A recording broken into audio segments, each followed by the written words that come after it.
Beneath the obsidian plains of Uruk, a seismic tremor fractures the bedrock, carrying a divine mandate that reshapes destiny. Noah stands anchored against the horizon, his polished cedar staff tracing geometric blueprints into the sun-baked dust. The elders watch in solemn. Dawn breaks in the third month as subterranean springs breach with a tectonic roar, sending shockwaves across the floodplain.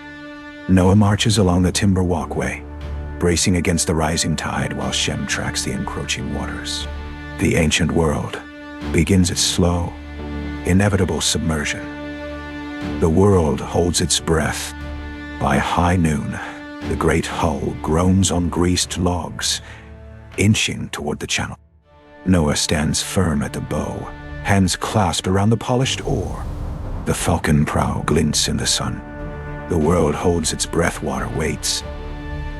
Late afternoon arrives with the 9th month, bringing a sudden gale that bends the cedar masts and sends whitecaps crashing against the hull. Noah braces at the helm, his grip unbroken as storm clouds gather.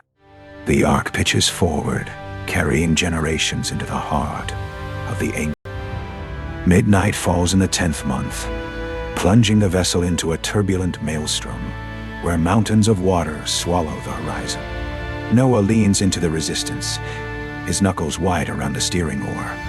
Shem watches the waterline marks as the ark fights the current, a solitary vessel defying the chaos.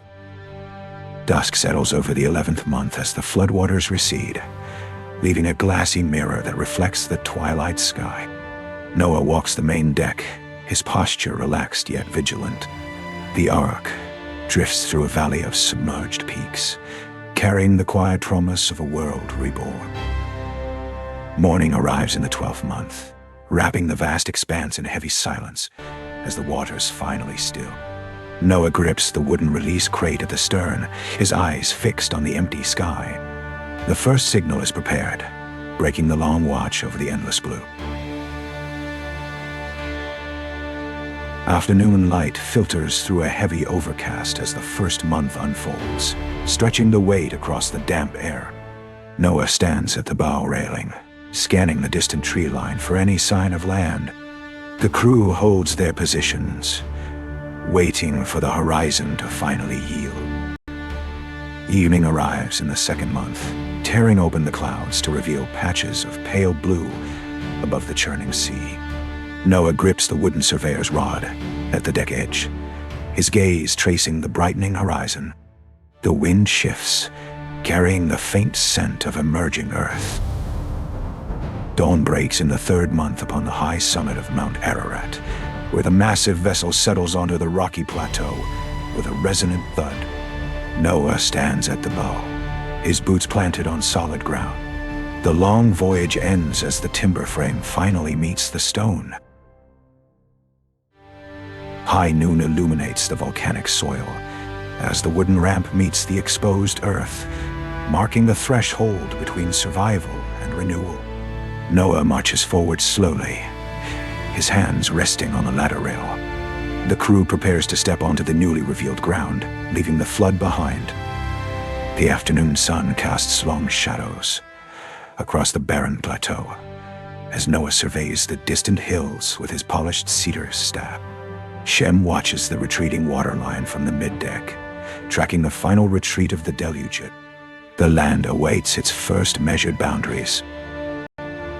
Dusk settles over the 4th month as embers glow against the cooling timber frame, marking the first ritual upon the high ridge.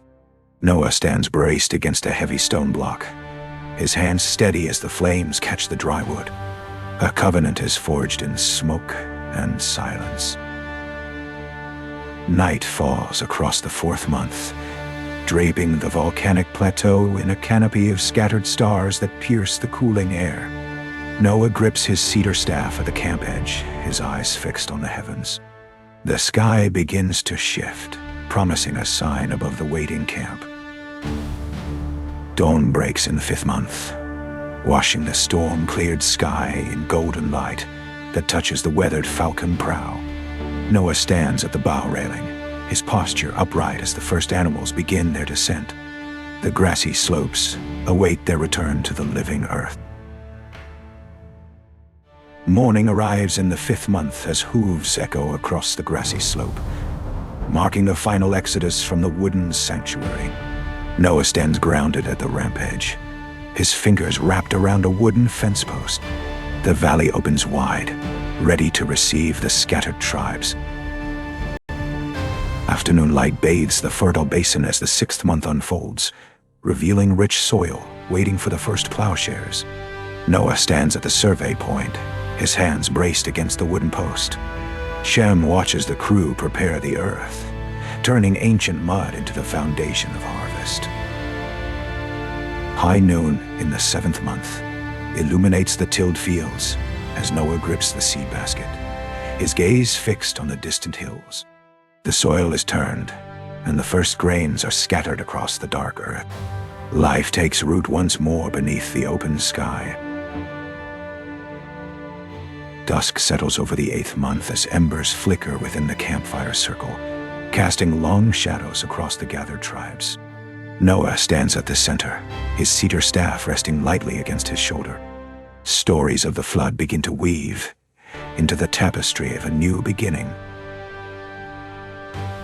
Dawn arrives on the final day, painting the plateau overlook in soft light as Noah stands at the edge, his hands gripping the thick cedar rail. Shem watches the horizon while the crew prepares for the long road ahead. The legacy of the waters will forever shape the earth.